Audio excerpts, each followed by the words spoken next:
Life being with attitude, and attitude determines who you are by Rohn.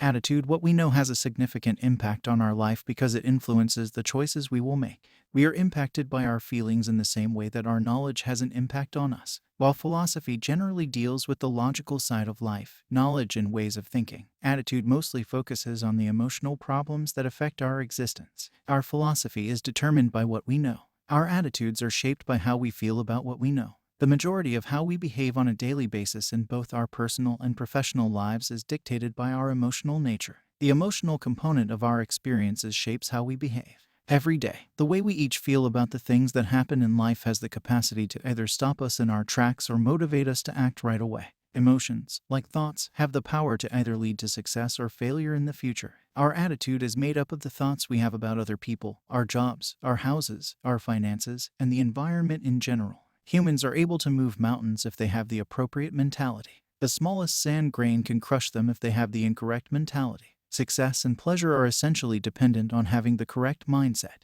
One of the cornerstones of a good life is having the correct attitude. We must thus continually assess how we feel about our place in the world and our chances of realizing our dreams. Our current attitude, which ultimately decides the quality of our life, is influenced by the feelings we experience. The course of our lives is greatly influenced by our attitudes. Since everything in life has an impact on everything else, we need to carefully consider everything and everyone that can be negatively affecting our attitude right now. The prior, a positive attitude about the past that is healthy and mature, can significantly impact anyone's life. Utilizing the past as a teaching tool rather than a weapon is one of the finest ways to approach it. We shouldn't keep beating ourselves up over past errors, faults, failures, and losses. The experiences of the past, both positive and negative, are all a part of life. Some people might have learned a hard lesson from the past, but we must keep in mind that the past can teach us valuable lessons and enrich our life. It is simple to let the past control us. The good news is that we can also easily use the past to our advantage by learning from it and valuing ourselves more. The wonder of our future is partially rooted in the past. Past knowledge, past mistakes, past achievements. Our accumulated life experiences might either serve as our master or as our servant.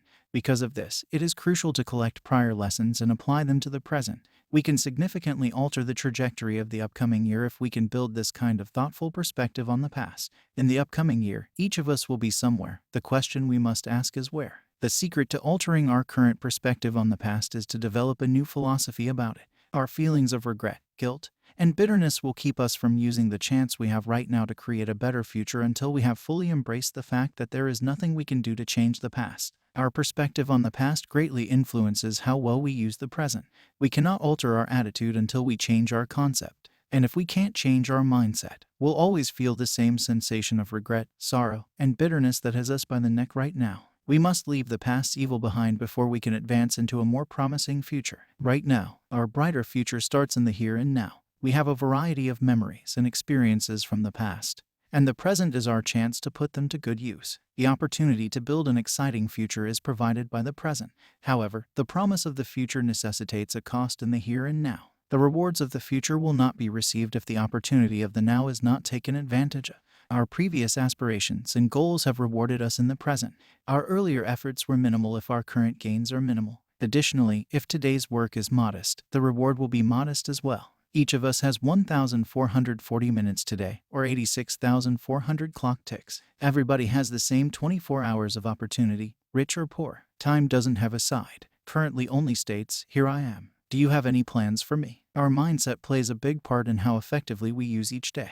We can take advantage of today and turn it into a fresh start if we adopt the appropriate mindset.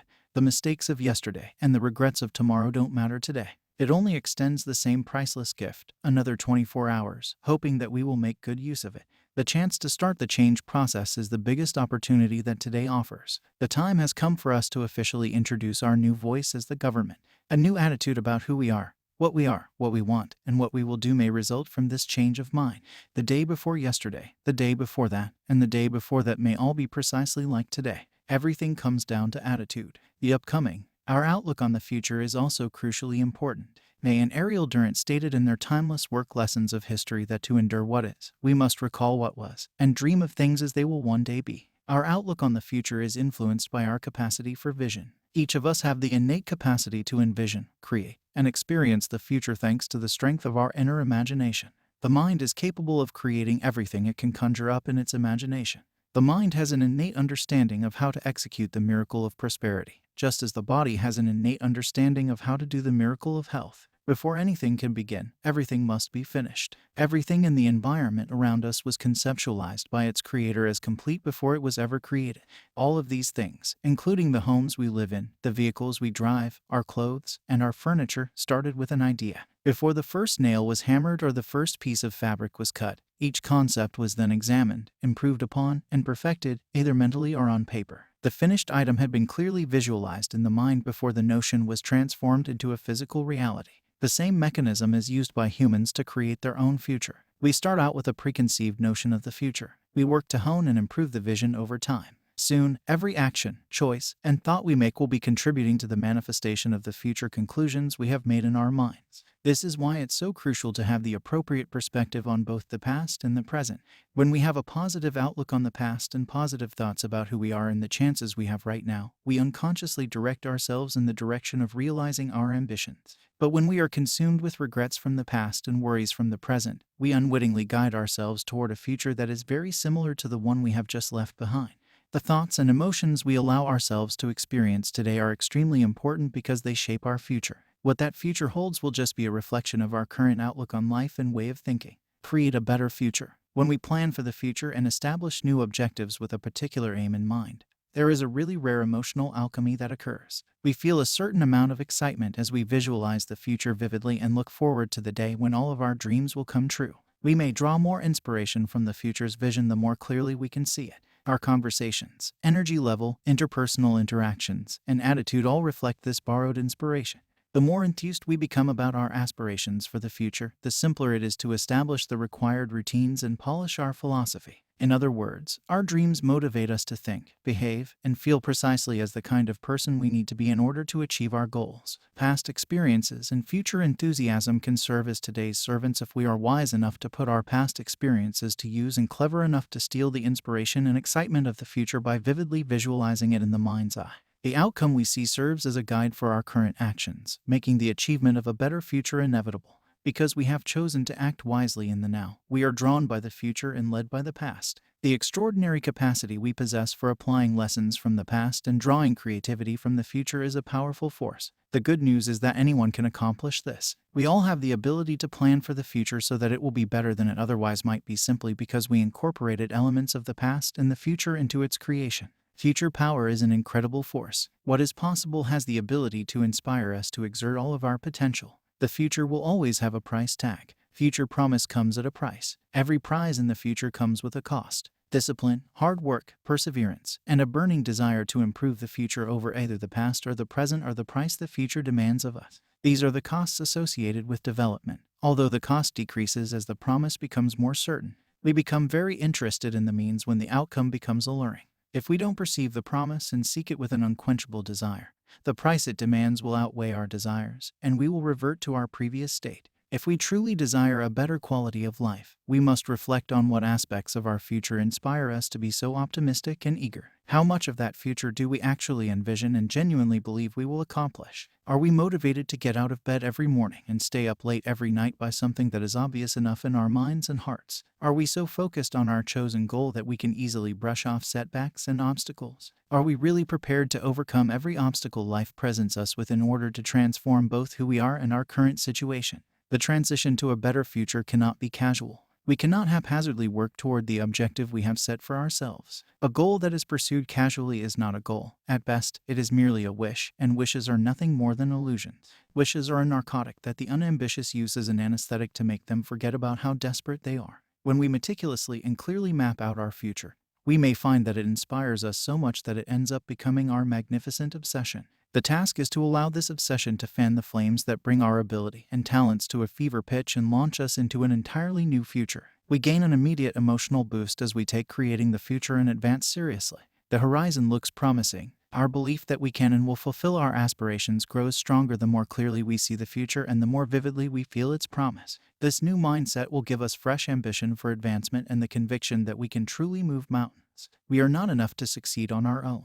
Everyone requires assistance from others in order to realize their dreams. We all rely on one another. We rely on each other's markets and ideas to succeed in business. We need each other's inspiration and cooperation in the personal sphere. Each of us is impacted by the attitudes of others, and each of us is impacted by the attitudes of others, and we are all capable of influencing one another. The 31 words that make up the American Pledge of Allegiance, which we frequently repeat to show our allegiance, start with I and end with all. America is about you and I working together to achieve greatness, and that is what it is all about. In our quest for the American ideal, we each have a special influence on and impact on one another. When everyone realizes how valuable each of us is and how strong we are as a group, then we become a powerful force. What can we all do? The most amazing stuff beyond the moon. We can travel. We have the power to eradicate sickness, lessen hunger and misery, increase the quantity and caliber of possibilities available to everyone, and create things that do not yet exist that will enhance the well-being of all humankind. We have the power to produce amity where there was once enmity and peace where there was once conflict. We can research the infinite creativity and potential of the human mind, as well as the sky and the depths of the ocean. Nothing is inconceivable to us, and innovation always begins with imagination. Each of us values the contribution that each of us makes tremendously. We are all closely related to one another in the workplace, the church, the family, the community, and the classroom. Our perspective on how each of us is connected to the other and how each of us is connected to the other has a significant impact on our future. The poet John Donne famously said, "Every man is a piece of the continent, a part of the main. No one is an island, entire by himself. Because I am a part of humanity, the death of any man devalues me. As a result, I advise never asking for whom the bell tolls, it tolls for thee." Self-worth appreciation is the first step toward progress. What would occur if everyone put their wits to work, read the books, went to the classes, and learned fresh approaches to enhancing our philosophy? What would happen if everyone adopted a fresh perspective on the past, present, and future? What would happen if we all adopted new attitudes toward one another and the significance of every person to our share? The amazing thing is that we all already possess the mental, spiritual, intellectual, and creative capacity to accomplish whatever we could possibly imagine. It is widespread. Simply said, we need to be more conscious of everything we already have and spend more time honing who we already are so that we can put it to work for us. A negative attitude toward oneself is what prevents us from realizing our own abilities and capabilities. Why is it that we are so eager to recognize the value in others but so slow to recognize it in ourselves? Why are we so quick to recognize the success of others yet so reluctant to do the same for ourselves? We can choose how we feel about ourselves. The choice we make about how we view ourselves is what determines how we feel about ourselves. Our personal philosophy is the main determinant of how we feel about ourselves. If we were to inquire as to why some individuals feel the way they do about particular subjects, we would probably learn that their lack of knowledge of such issues is the primary factor. They draw inferences based on the bits and pieces they have access to because they do not have all the facts. They frequently make erroneous judgments about how things are because of their little information. They would ponder more carefully if they knew better. In other words, just by learning more, individuals would draw better judgments. Another factor in the equation is that they would feel better if they were aware of the alternative. How come they would feel better? Because they would start making better judgments. And because they would start making better choices as a result of their better decisions, they would start getting better results. The judgments and selections we have made in light of the knowledge we have attained have an impact on our attitude. Consider a painter who wants to create a masterpiece but has limited access to color. He could want to paint a masterpiece, but he lacks the range of hues needed to paint a genuine masterpiece. Human beings with little knowledge experience this. They lack the mental hues necessary to form an accurate mental picture. Knowledge and awareness of our own individuality are two knowledge-related areas where we cannot afford to fall short. For the simple reason that we do not truly know ourselves, we do not feel better about ourselves. Because if we fully know ourselves, our assets, resources, depth of emotion, sense of humor, and special accomplishments, never again would we question our capacity to forge a better tomorrow. Each of us is different. Nobody else in the entire world is quite like us. We are the only ones capable of performing the unique tasks we perform. And we do something unique. We may not receive prestigious honors or widespread credit for our actions, but they nonetheless improve the world. Because we are who we are, we strengthen our families, improve the effectiveness of our workplaces, and increase the prosperity of our community. Creating a new perspective regarding the worth of every human being, including ourselves, is the first step toward changing how we feel about ourselves. The majority of us never take the time to stop and appreciate everything we accomplish each day because we are too busy living our lives. Simply said, we don't appreciate ourselves because we aren't aware of ourselves. Self-awareness is a crucial piece in the puzzle of existence. We start to make better judgments for ourselves and about ourselves as we gain more understanding of who we are. And as we've just mentioned, as our choices get better, so do our outcomes, and as those outcomes get better, so does our attitude. Our associations have an impact on how we feel. What we know and how we feel are largely influenced by the individuals we choose to surround ourselves with. The three main questions that anyone looking for a better life must constantly ask oneself are as follows. First question, is anyone here? It is beneficial to periodically assess the individuals who have a significant impact on our lives and to consider the potential impact that these close friends and family members may have on us. How are they regarded by individuals who are successful, knowledgeable, and deserving of respect? What level of their past do they have accomplishments? How comprehensive is their knowledge? Do they appreciate the worth and significance of attitude, goals, and personal growth? They've read how many books in the last 90 days? How many seminars or lessons have they taken to hone their talents or acquire new ones? How do they view the worth of traits like dedication, perseverance, justice, patience, and careful work? What about them makes their suggestions, judgments, and guidance so valuable? We can only hope that those in our inner circle are not those whose greatest talents are an endless supply of jokes and a variety of twisted viewpoints. Those who have the ability to influence us on a daily basis should uplift us rather than sow the seeds of discontent and doubt with their pessimism, whining, and mockery of others. Without this type of impact in our lives, it can be challenging to keep a positive outlook in the face of challenges in life. What impact are they having? Second, that is a valid question. Where are we being taken? How did they get us to talk? What have they gotten us to read, think about, and do? What impact are they having on our capacity to excel, develop, and feel proud of what we accomplish? What they want to turn us into is the most crucial question of all. It is simple to allow the wrong individuals into our lives. We must therefore carefully examine this sphere of effect. We must periodically check to make sure the wrong voices of influence have not entered our garden of possibility and planted seeds of doubt and negativity. We all likely have a few close friends whose attitudes and behaviors are detrimental to our chances for success and pleasure, as delicate as the topic may be. Even though they have the greatest of intentions and are wonderful individuals, if their actions have the opposite effect, we may need to make some difficult decisions. We could feel compelled to distance ourselves from long-term friends in order to form more uplifting and encouraging friendships in an effort to shield ourselves from negative influences. Is that acceptable? Question number 3. Reassessing our relationships can be a challenging subject. Progress can be difficult, but so can the results of giving other people too much power over ourselves. Sometimes it helps to keep in mind that we are also working to safeguard and cultivate the future well-being of others in addition to our own attitude. If we are resilient, we can support others in making positive changes in their life. If we are not, the influence of some individuals may make our own advancement challenging, if not impossible. We must have the fortitude to break apart from one another when necessary in order to safeguard our better future. That decision might not be simple, but it might be necessary. Every one of us has moments of carelessness where the wrong individuals, opportunities, or thoughts might enter our life. The secret is to have the ability to identify the effect and take the required actions to reduce or remove the cause. Why do something so extreme? Because the harmful influence is too strong and dangerous. Never undervalue the power of persuasion. Influence has the power to alter us, and change can be challenging to undo, especially if it is change that was caused by another person. Influence is subtle, just like failure. Never would we allow someone to purposefully sway us away from the direction we have chosen for ourselves. But if we do not exercise caution, we may unintentionally let someone to nudge us a little each day in the wrong way. They might be effective at these nudges, so much so that we fail to recognize before it's too late and the damage is done. We could believe the person nudging them as a friend. A little prodding here and there over time leads to the discovery.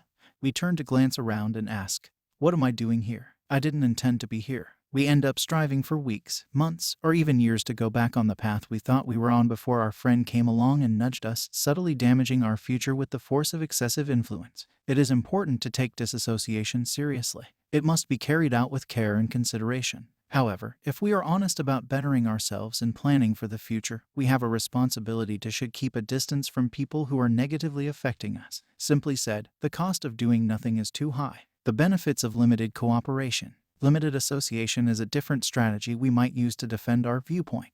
We cannot spend the rest of our lives refusing to visit with some relatives or refraining from speaking with coworkers. However, we may restrict the amount of time we really spend with these individuals, so restricting their capacity to have an impact on us. Some folks we can spend a few minutes with but not a few hours with. Some people we can spend a couple of hours with, but not a few days. Not when it comes to realizing our aspirations. Undue influence is excessive influence. By carefully limiting the amount of time we spend with a friend whose destructive influence is impacting us, we can occasionally prevent having to break our friendship with that person. But even with minimal association, we must use extreme caution. Occasional effects can have an invisible cumulative effect, which makes them exceedingly subtle. Failure is the slow and undetectable accumulation of little errors in judgment that are repeated daily over an extended period of time.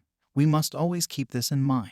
Roughly 80% of the individuals we associate with in both our personal and professional lives, the great majority, will only be responsible for about 20% of the outcomes we attain. On the other hand, just roughly 20%, the distinct minority, will result in 80% of the positive outcomes. And now for an odd but important realization to go along with that fascinating fact.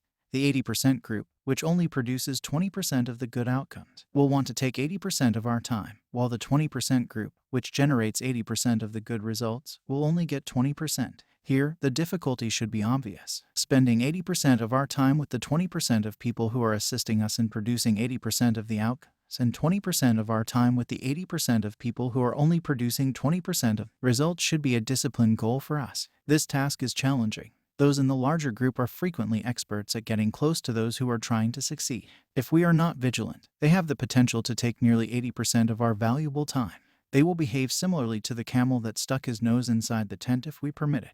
If not stopped, the camel would gradually intrude into the tent and we shall soon find ourselves outside the tent after entering it. People who want success and happiness need to understand how the other 80% behave.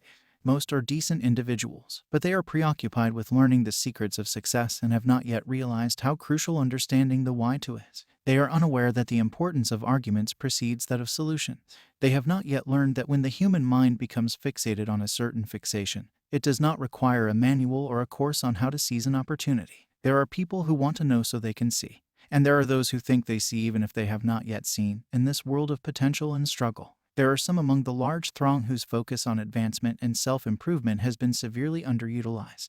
If we were fortunate enough to find gold and looked for a few close friends with whom we wished to share our discovery, we probably wouldn't find everyone we were hoping for. Some might object to the conditions of the offer if we asked for their help and their labor in exchange for a portion of our money. Some would bemoan the sores they had developed from their exertion and the splinters from the inexpensive shovels. Some people would gripe about how far the gold mine was from the comfort of their houses. Some might grumble about how unfair everything is and how awful the tax bite will be once all the job is done. Others might grumble because they felt they weren't getting their fair share. Others might still criticize us for favoritism toward other pals. Although it's not always simple, those who focus on their own development have better days than those who don't even on their worst days.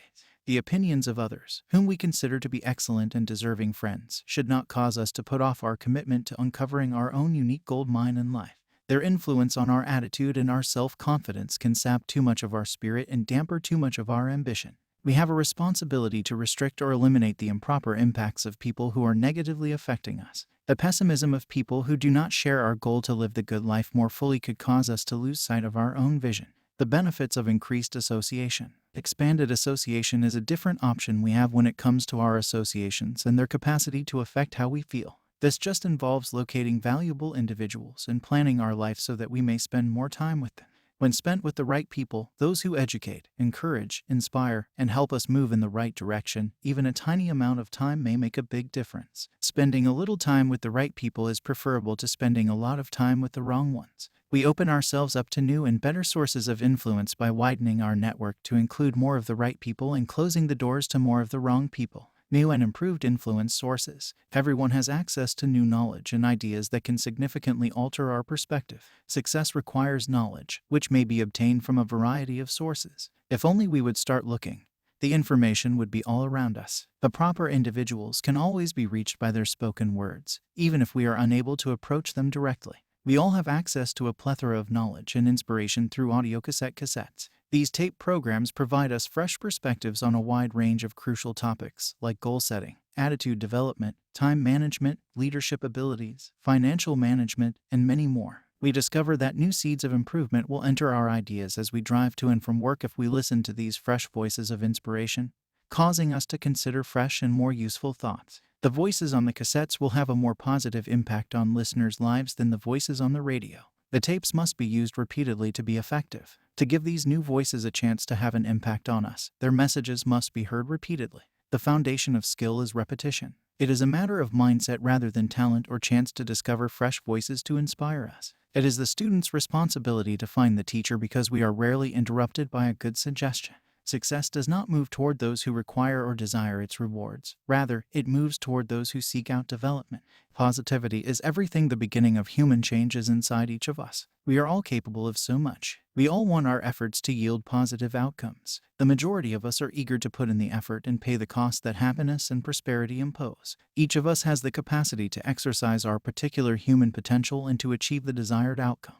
But our attitude is the one factor that establishes our potential, generates the degree of activity, and forecasts the caliber of the output we make. How much of the future we are permitted to view depends on our attitude. It determines how big our dreams will be and how determined we will be to overcome new obstacles. Nobody else on the planet has control over our attitude. People can impact our attitudes by instilling bad thought patterns in us, unintentionally presenting false information, or providing us with unfavorable influences. But nobody can control our attitudes unless we consciously cede that control. Nobody else frustrates us. When we let go of control over our attitudes, we become furious with ourselves. It doesn't matter what someone else may have done. Not they, but us. They just put our disposition to the test. We have failed the test if we choose a volatile attitude by showing hostility, rage, jealousy, or suspicion. Again, we have failed the test if we judge ourselves by thinking that we are undeserving. If we have any self-respect at all, we must take full responsibility for our emotions. In order to enhance those feelings that might confidently guide us into a brighter future,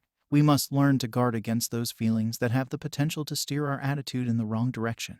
The most significant decision we have as members of the human race must be exercised by keeping complete mastery over our attitude if we are to reap the benefits the future has in store for us. Our attitude is a resource, a treasure of tremendous value, and it needs to be safeguarded as such. Beware of the thieves and vandals among us who would hurt or attempt to steal our positive attitude. One of the fundamentals needed for success is the proper mindset.